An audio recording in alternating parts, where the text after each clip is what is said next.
Around Dodge City and in the territory on West, there's just one way to handle the killers and the spoilers, and that's with a U.S. Marshal and the smell of gun smoke.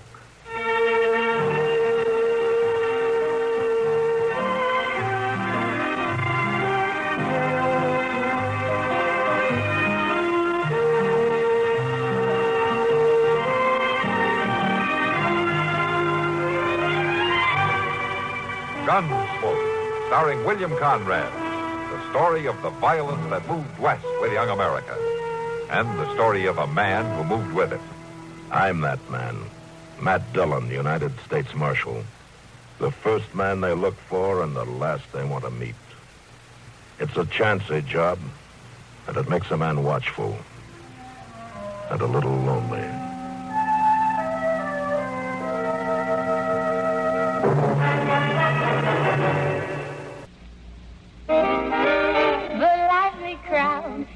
They agree. Those who think young say Pepsi, please. They pick the right one, the modern light one. Now it's Pepsi for those who think young. So go ahead and pick the drink that lets you drink young as you think.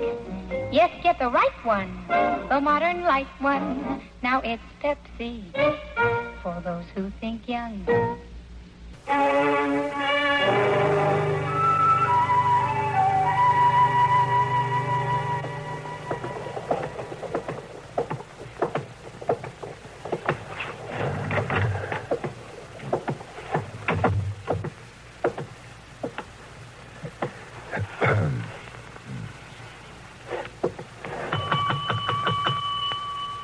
Just a minute, I'm coming.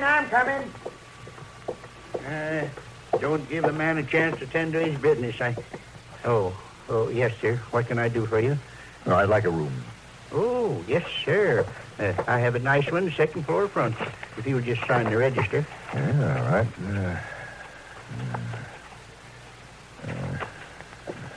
There, that's fine.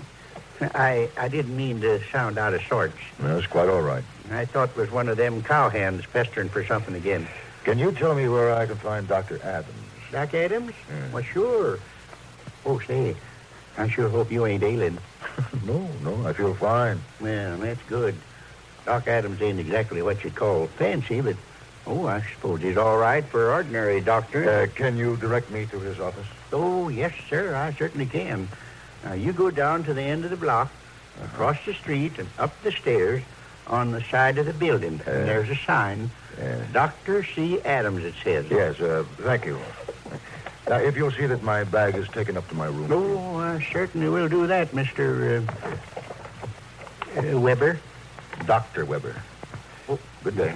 Yes, certainly, Dr. Weber. Now, there's a man that looks like a doctor ought to look.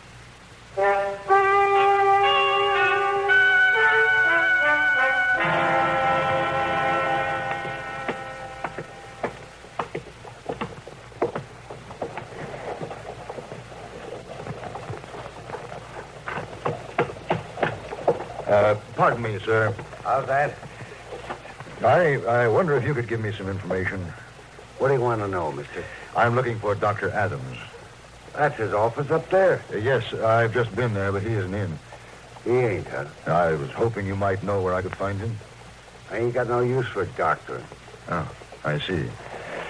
Well, in that case... You looked in the Long Branch? The Long Branch? Saloon, down the street there. Oh, no, I haven't. Doctor's likely to be there as anywhere else. He spends a lot of time there. I see. Much obliged.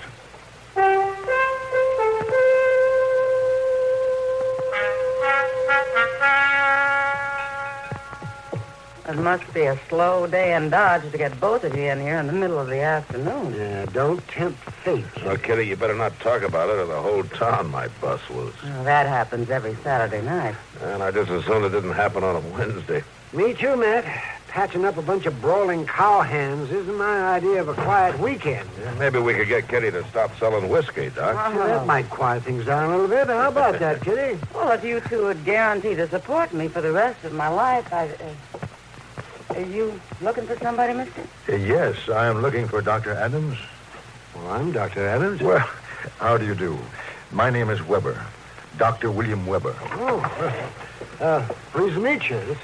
This is Kitty Russell. Russell? Hello, Doctor. Marshall Dillon. Marshall. Doctor. Would you care to sit down, Dr. Weber? Well, thank you, Miss Russell. Actually, I have come to talk business with Dr. Adams. Oh, well, in that case, Doctor, we'll leave the table to you. Won't we, Matt? Well, sure, Kitty. Oh, please, no, I didn't mean Oh, to... we'd be glad to. Now, just wait a minute, Kitty. I have an office of my own. Yeah, you do it that. And I can conduct my business affairs there. So, you just come with me, Dr. Weber. Certainly, Dr. Adams. Good day, Miss Russell. Marshall. Bye. So long.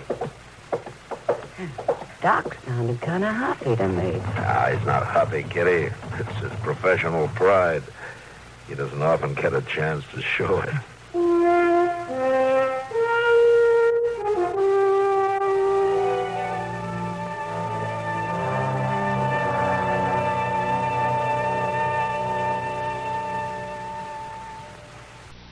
What is a newsman's first duty? His prime responsibility. It can be summed up in 3 words. Get the story.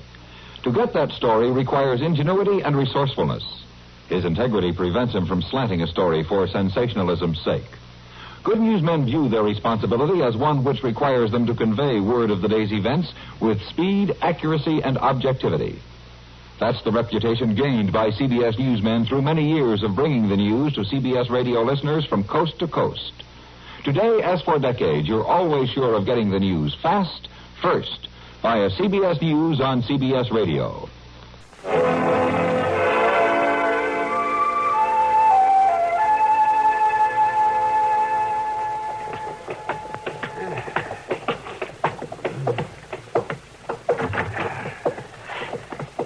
Come right in, Doctor. Thank you. Just get a place here. Sit down. Here. Thank you. Well, it's never easy to learn of an old friend's death. We doctors run into it all the time, but it's never easy. Yes, I'm sorry to bring the news, Dr. Adams, but Dr. Wilson wanted it that way. You must have been very close at one time. Yes, very close. Henry and I went through medical college together. Yes, I... Started up in practice. And then the war came. And life has many dislocations, Dr. Weber. It does indeed. My purpose in coming here, Dr. Adams, was not merely to bring you the unhappy news of Henry Wilson's death. It was to outline some of his last wishes. They concern you. Concern me? Yes, sir. Dr. Wilson wanted your help. Well, I don't know what you're getting at, Dr. Weber. It doesn't make sense. A successful man like Henry Wilson wanting help from me? It's because of his success. Well, I don't understand. Yes, well, Dr. Wilson had established a clinic in Philadelphia. Yes, I've heard of it. And that's why I'm here. He wanted you to take charge of it after his death. He wanted me? He had a high professional opinion of you, Dr. Adams. Oh, we handled some interesting cases together. Very interesting. But even more than your professional ability, Dr. Wilson respected your judgment in handling people. Well, I don't understand. There's some fine young doctors at his clinic, but he felt the man in charge should be an older doctor. Well, I'm older, all right. A man of seasoned judgment as well as professional skill. A man of varied experience. Well, a man like you, Dr. Adams. I see. It would mean a life of greatly increased medical opportunity for you. Advanced methods, research, and it would mean a life of greater, comfort. Well, that would be something, wouldn't it? After all these years, a chance to go back to practice medicine as I started out to practice it. It would be a position of considerable importance and influence, Dr. Adams. And I should think of considerable financial satisfaction. Dr. Wilson wanted to be sure the job was attractive to you. He wanted you to come. Yes, that would be something. Doc? Doc. Come in, boy. It's Billy. Oh. It's his arm, Doc. Ma said you was to look at it. Oh, well, sure. Come on in, Billy. Well, you won't be able to ride that new colt with a bum arm, will you? All right, then, come in. It won't hurt you none, Billy. Now then, boy, let's have a look at it. Oh, yes. Looks like you're falling off that colt already. That's right, Doc. He sure did. Well, we'll have to put this back together for you then, Billy. Oh, Dr. Weber, would you mind getting some gauze and splints out of that cupboard over there? Well, yes, certainly. Now, let's see here, Billy. I guess the first thing to do is to get that shirt off. Here they are, Dr. Adams. Oh, thank you. Uh-huh. All right now, Billy. We'll fix you up as good as new.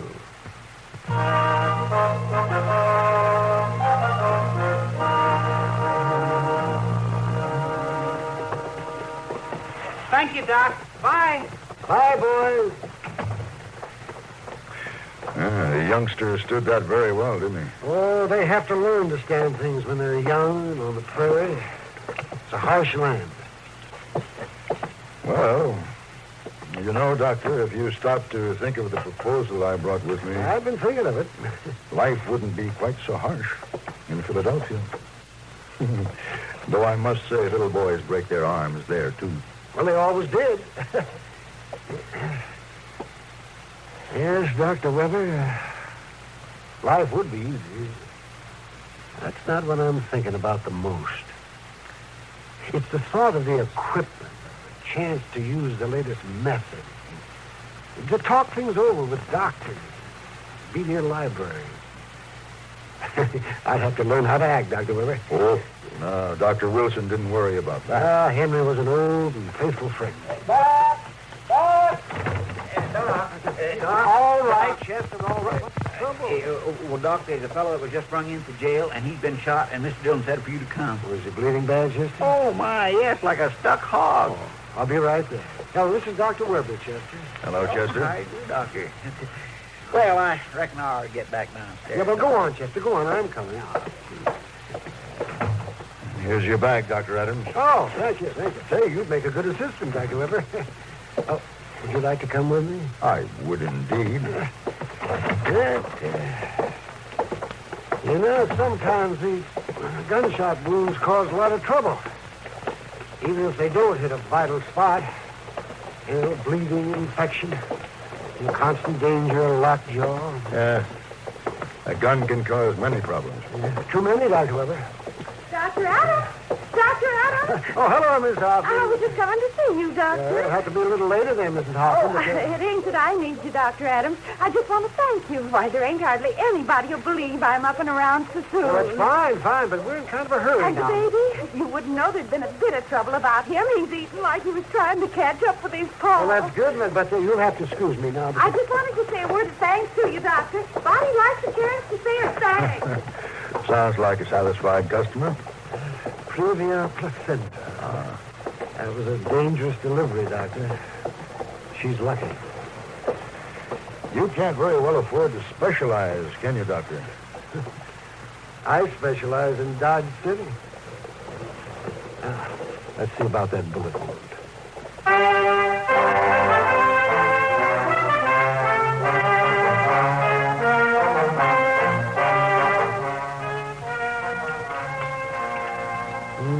Well, it isn't exactly Philadelphia food, Dr. Weber, but it keeps us going. All doctors learn to eat when they get the chance.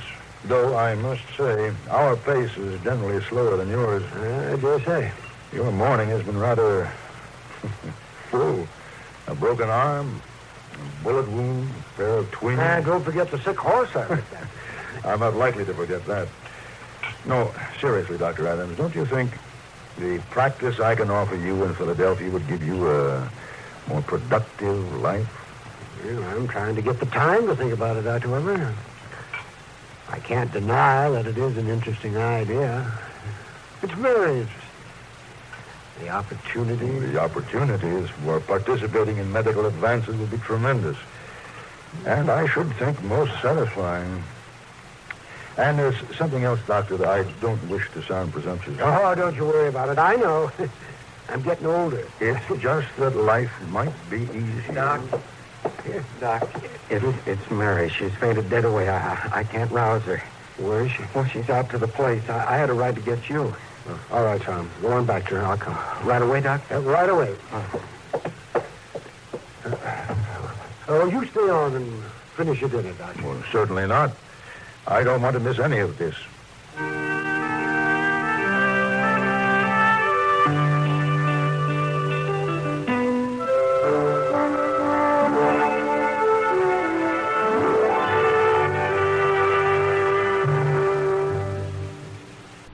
The roots of athlete's foot grow down here, down under the skin surface.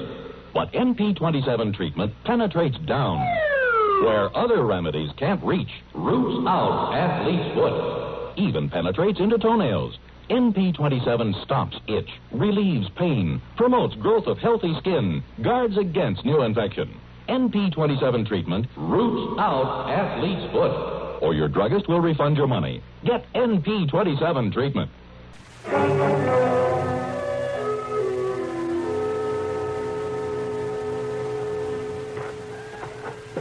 Oh, Doc. Doc, I'm glad you got here so fast. She's roused some, but it hurts her awful bad. All right, Tom. Oh, this is Dr. Weber from Philadelphia. Hello. We'll look at it together. Hello, Tom. Doc, Yes, Tom? you sure this fellow's a good doctor? I'm sure he is, Tom. Let's go. Is he as good as you are, Doc? Well, most people would say he was better. I'd want to be sure before he seen Mary. You can be sure. Okay. I'll tell her you're here.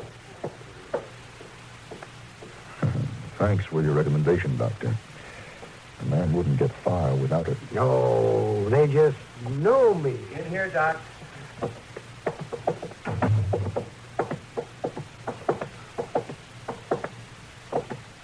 Well, hello, Mary.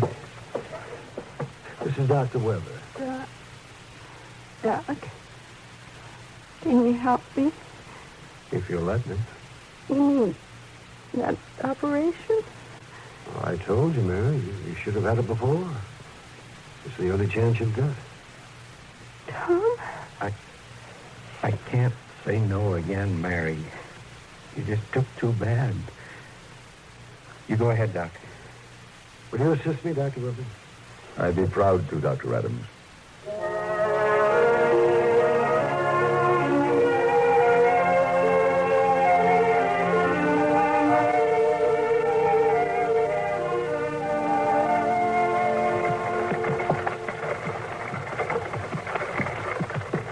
Dr. Adams. Dr. Adams. Oh, I'm sorry. I was thinking. I wondered if you'd noticed. Well, it looks to me like an Indian waiting there by the road. Oh, yes, I see him. Well, I guess the best way is to pay no attention to him, isn't it? No, Dr. Adams. He wants to talk to me. Well, are you sure you should?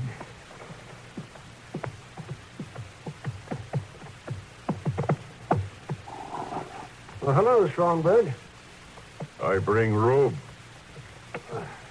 Hey, that is a fine robe, Strongbird. You killed a big buffalo. The robe is for my son's eyes. You didn't need to bring a gift, Strongbird. I was glad to help you. White doctor brings sight back to son. Strongbird bring thanks from his people. You tell your people that they're welcome. I thank them for the robe. Yeah. Strongbird go.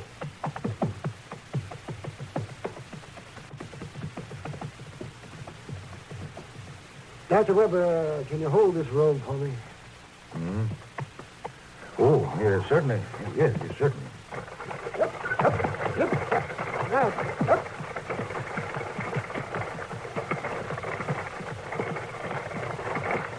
Dr. Adams, you treat Indians, too?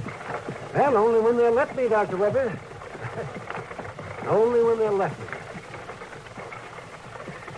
Dr. Adams, Yes? we have a lot of things to offer you in Philadelphia, but I was wrong about one thing. We can't offer you more variety. I have seen some astounding things today. I just watched you perform a delicate and dangerous operation under the crudest circumstances, and perform it with as much skill as though you had the latest equipment. Well, you learn to use what you've got, Dr. Weber. And I've seen you receive thanks from a wild Indian. Oh, Indians are people. You know, I wasn't so sure at first, Dr. Adams. But now I know. We would be very lucky to have you in Philadelphia.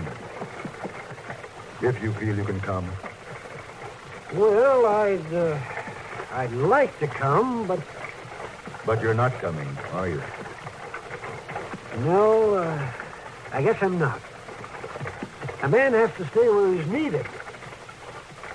I haven't made much of a mark in medicine. Then maybe I'd have more of a chance of that, but I'm needed here, Dr. Weber. I'm needed here. Can you understand that? I can understand it, Dr. Adams. And I can even envy you.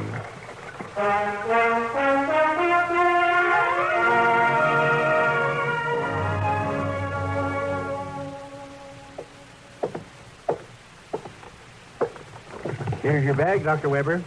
Thank you. And here's payment for my bill. Thank you, sir.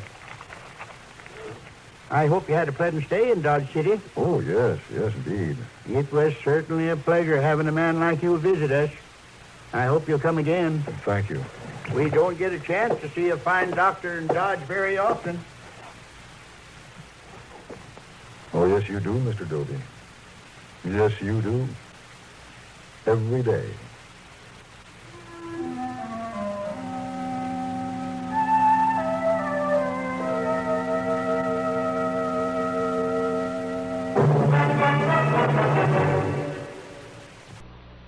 Proud we are of being the CBS Radio Network to be able to bring you on this station each weekday the songs of Bing Crosby and Rosemary Clooney. In addition to the sparkling Bing Crosby-Rosemary Clooney show, we're equally delighted to present at this same address each weekday the assorted talents of Art Linkletter, the House Party Man, Gary Moore and Durward Kirby, and the rousing Arthur Godfrey Time. There's no business like show business, and nowhere else such a fine sampling of the same than on this blockbuster CBS Radio Network Entertainment Fest. Nicest thing about it is, should you miss any or all of these great stars on a Monday, you can catch right up with them the next day, or any weekday you're so inclined. Remember, nowhere else can you enjoy each and every weekday the Bing Crosby-Rosemary Clooney Show, the conversational gifts of Gary Moore and his perfect foil, Durward Kirby, the kids' comedy and cut-ups of Art Linkletter's House Party, and the air of glee with gusto that's a specialty of Arthur Godfrey Time.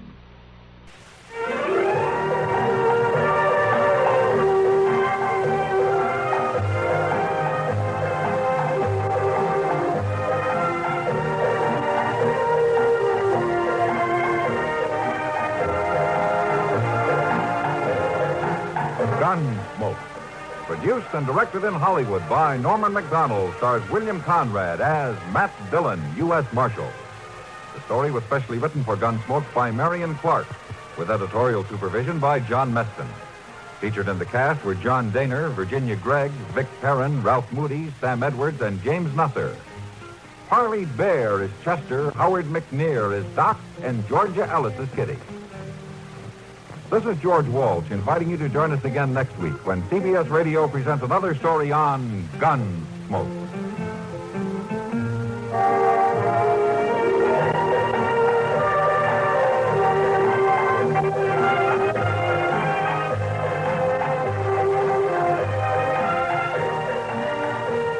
The laughs are on Arthur Godfrey every weekday on the CBS Radio Network. You've been listening to the OTR Gold Network. Find more classic radio at otrgold.com.